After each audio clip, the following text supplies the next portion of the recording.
Welcome in our YouTube channel SC Entertainment Plus. If you haven't subscribed yet, please subscribe and press the bell icon to watch our video first. आप सभी को हमारे YouTube channel SC Entertainment Plus में स्वागत है और सदा की भांति आज भी महाभारत कथा के प्रथम अंश में श्रीमद् भागवत कथा को सुनेंगे और द्वितीय अंश में महाभारत की मूल कथा। तो चलिए प्रथम अंश की ओर रुख करते हैं।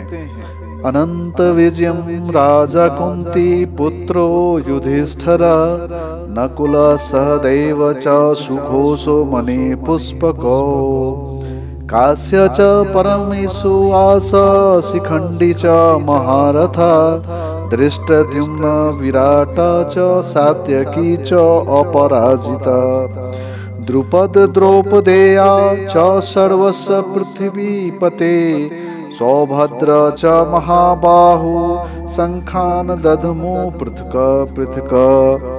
अर्थात हे राजन, कुंती पुत्र राजा युधिष्ठिर ने अपने अनंत विजय नामक शंख को बजाया तथा नकुल और सहदेव ने सुघोष और मणि पुष्पक शंख को बजाया।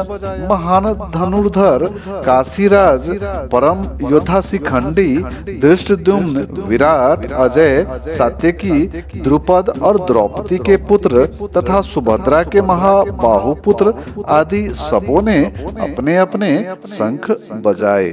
तात्पर्य, संजय ने राजा धृतराष्ट्र को अत्यंत चतुराई से यह बताया कि पांडु के पुत्रों को धोखा देने तथा राज्य सिंहासन पर अपने पुत्रों को आसीन कराने की यह अविवेकपूर्ण नीति अश्लाघनीय नहीं थी।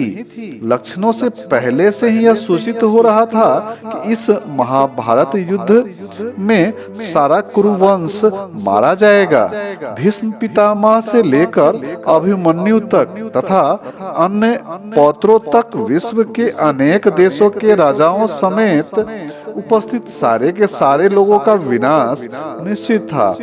यही सारी दुर्घटना राजा धृतराष्ट्र के कारण होने जा रही थी, क्योंकि उन्होंने अपने पुत्रों की कुनीति को हमेशा प्रोत्साहन दिया था। सघोष धातराष्ट्राणां हृदयानि व्यधारयत नभ च पृथ्वीं च एव तुमुलम् अभ्युद्यानयन्। इन शंखों की ध्वनि कोलाहल पूर्ण बन गई, जो आकाश तथा पृथ्वी को शब्दयमान करती हुई धृतराष्ट्र के पुत्रों के हृदय को विदीर्ण करने लगी थी। तात्पर्य, जब भीष्म तथा दुर्योधन के पक्ष के अन्य वीरों ने अपने अपने शंख बजाए तो पांडवों के हृदय विदीर्ण नहीं हुए, जबकि इस विशिष्ट श्लोक में यह कहा गया है कि पांडव पक्ष के शंखनाद से धृतराष्ट्र के पुत्रों के हृदय विदीर्ण हो गए। इसका कारण स्वयं पांडव और भगवान श्री कृष्ण में उनका विश्वास है। परमेश्वर की शरण ग्रहण करने वाले को किसी प्रकार का कोई भय तो रह ही नहीं जाता है, चाहे विपत्ति कितनी भी बड़ी क्यों न हो। अथ व्यवस्थितान् दृष्ट्वा धातराष्ट्रान् कपिध्वज प्रवृत्ते शस्त्र संपाते धनोद्यम पांडव ऋषिकेशं तदा वाक्यम् इदम् आह महीपते। अर्थ, उस समय हनुमान से अंकित ध्वजा लगे रथ पर आसीन पांडु पुत्र अर्जुन अपना धनुष उठाकर तीर चलाने के लिए उद्धत हुआ। हे राजन, धृतराष्ट्र के पुत्रों को व्यूह में खड़ा देखकर अर्जुन ने श्री कृष्ण से ये वचन कहे, अर्थात युद्ध आरंभ होने ही वाला था। उपयुक्त कथन से ज्ञात होता है कि पांडवों की सेना की अप्रत्याशित व्यवस्था से धृतराष्ट्र के पुत्र बहुत ही निरुत्साहित थे, क्योंकि युद्ध भूमि में पांडवों का निर्देशन भगवान श्री कृष्ण के आदेशानुसार हो रहा था।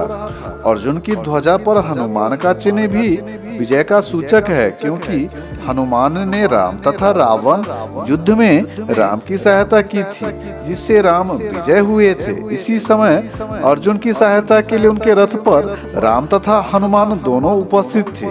भगवान कृष्ण साक्षात राम हैं और जहाँ भी राम रहते हैं वहाँ उनका नित्य सेवक हनुमान तो होता ही है, तथा उनकी नित्य संगनी वैभव की देवी सीता उपस्थित रहती हैं। अतः अर्जुन के लिए किसी भी शत्रु से भय का कोई प्रश्न ही नहीं उठता है। इससे भी अधिक इंद्रियों के स्वामी भगवान कृष्ण निर्देश देने के लिए साक्षात उपस्थित जो थे। इस प्रकार अर्जुन को युद्ध करने के मामले में सारा सत परामर्श प्राप्त हो रहा था। ऐसी स्थितियों में जिनकी व्यवस्था भगवान ने अपने शाश्वत भक्त के लिए की थी, निश्चित विजय होने के स्पष्ट लक्षण जान पड़ते थे। तो चलिए कथा में हस्तिनापुर की ओर रुख करते हैं। हस्तिनापुर में महाराज शांतनु को महारानी सत्यवती से 2 पुत्र रत्न की प्राप्ति हुई। बड़े कुमार का नाम चित्रांगद और छोटे कुमार का नाम विचित्रवीर हुआ। परंतु चित्रांगद और विचित्रवीर जैसे पुत्र रत्न को पाकर भी उनके हृदय में कोई आनंद का आगमन नहीं हो पाया। उनके हृदय का अंधकार बढ़ता ही गया। शांतनु के हृदय का अंधकार इतना बढ़ा कि सारे महल में छा गया। उनके पास सुख आनंद के सारे साधन होते हुए भी अपने को खुश नहीं रख पाए और महाराज शांतनु भुला नहीं पा रहे थे वो मनमाना अपराध जो भीष्म के साथ होने वाले अन्याय से उनका मन दुखी हो रहा था। इधर महारानी सत्यवती का हाल भी कुछ ऐसा ही हो रखा था। महारानी सत्यवती अपने कक्ष में बिछावन पर बैठी हुई थी और उनके नेत्रों से अश्रुओं की धारा बह रही थी। तभी महाराज शांतनु का प्रवेश होता है। महाराज शांतनु ने उन्हें रोते हुए देखकर पूछा, क्या बात है प्रिय? सत्यवती ने कहा, कहते हैं आज रोने से मन हल्का हो जाता है, पर यह क्या, मेरे आंसू तो मेरा मन हल्का करने का नाम ही नहीं ले रहे हैं। मैं जब भी तुला की एक पलड़े पे अपने सुख और आनंद, सुहाग और आपकी पत्नी होने का सौभाग्य रखती हूँ और साथ ही अपने दोनों पुत्रों को रखती हूँ और दूसरे पलड़े में भीष्म के साथ हुए अन्याय को रखती हूँ, तो मेरे सुख और आनंद और मेरे सौभाग्य का पलड़ा हल्का हो जाता है और तब मैं रोने लगती हूँ।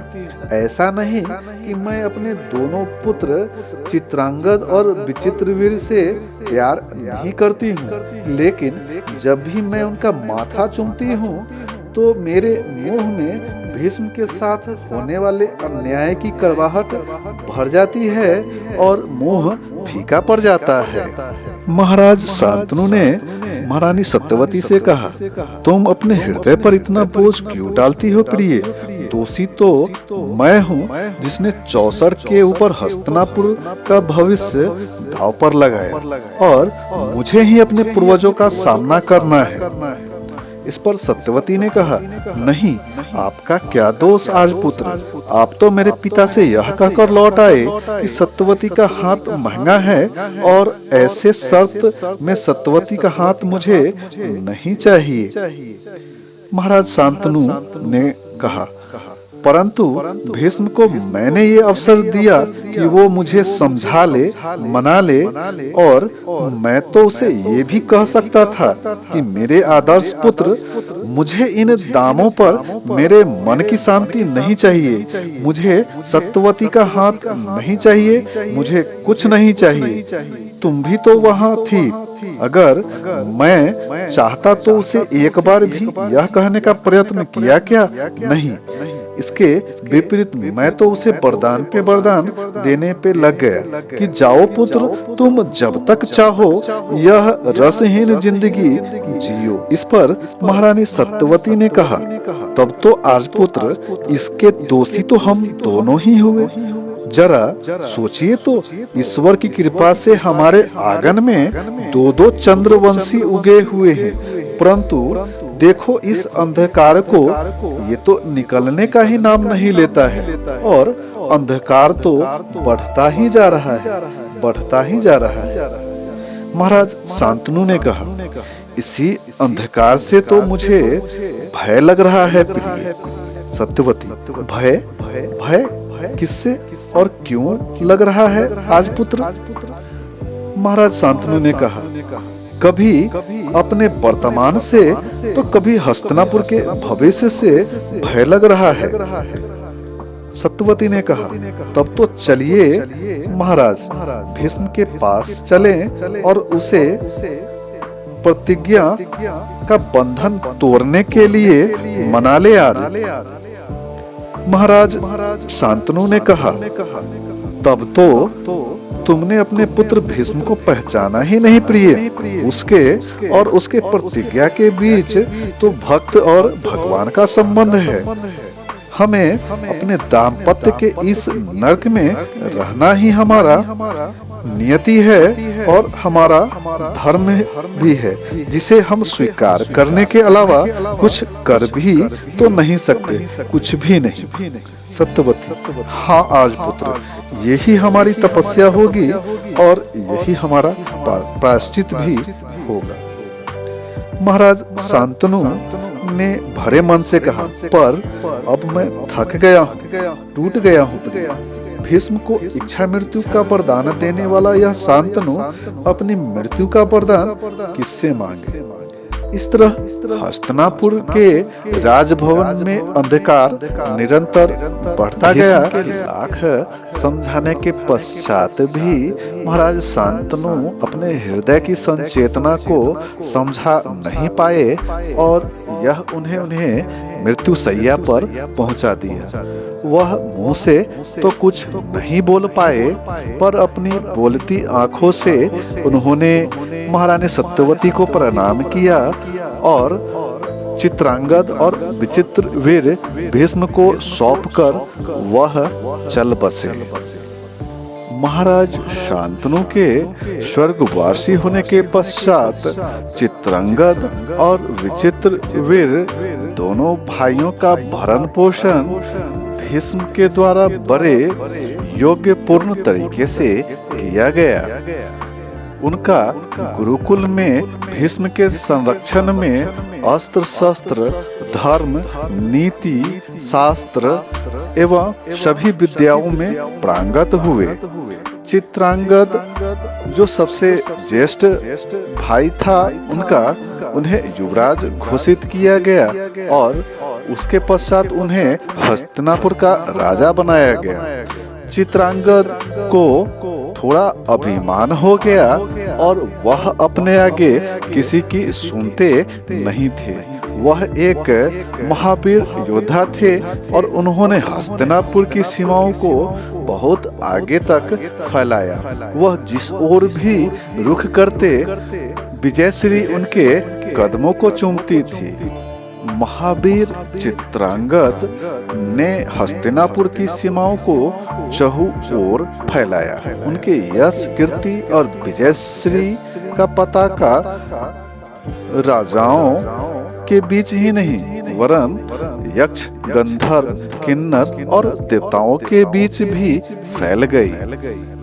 चित्रांगद का अभिमान इतना बढ़ा कि अब वह यक्ष, गंधर्व, किन्नर और देवताओं से भी मुकाबला करने से पीछे नहीं हटते। एक बार वह अपना विजय पताका लेकर बढ़े जा रहे थे, तभी उनका सामना एक उनके ही नाम के गंधर्व से हुआ। उन दोनों के बीच विवाद बढ़ा और गंधर्व चित्रांगद ने महाराज चित्रांगद से कहा कि तुम्हें अपने नाम का परित्याग करना होगा। इस पर महाराज चित्रांगद ने कहा कि यह तो कतई संभव नहीं है। फिर गंधर्व चित्रांगद ने उसे ललकारा और दोनों के बीच युद्ध कुरुक्षेत्र के मैदान में होने लगी। दोनों वीर थे और दोनों के बीच ऐसी घमासान लड़ाई हुई जो 3 वर्षों तक इसी कुरुक्षेत्र के मैदान में चलती रही। महाराज चित्रांगद वीर तो थे ही, उनमें पराक्रम की कोई कमी नहीं थी, परंतु जो गंधर्व था वह वीर और पराक्रमी होने के साथ साथ मायावी भी था। जब उसने देखा कि सीधे तरीके से वह महाराज चित्रांगद को परास्त नहीं कर सकता, तब उसने माया का प्रभाव डाला और इस तरह उसने माया के प्रभाव से चित्रांगद को मार दिया। इस तरह महाराज चित्रांगद वीरगति को प्राप्त हुए। तो महाभारत कथा में आज के लिए इतना ही। लेते हैं एक अल्प विराम और मिलते हैं आगे की कथा लेकर अगले वीडियो में। तो जाते जाते आप सभी से विनती है कि आपने अगर हमारे चैनल को लाइक नहीं किया है तो लाइक कीजिए, सब्सक्राइब कीजिए और अपने दोस्तों के साथ शेयर कीजिए। तो टेक केयर, राधे कृष्ण, जय हिंद, जय भारत, वंदे मातरम दोस्तों।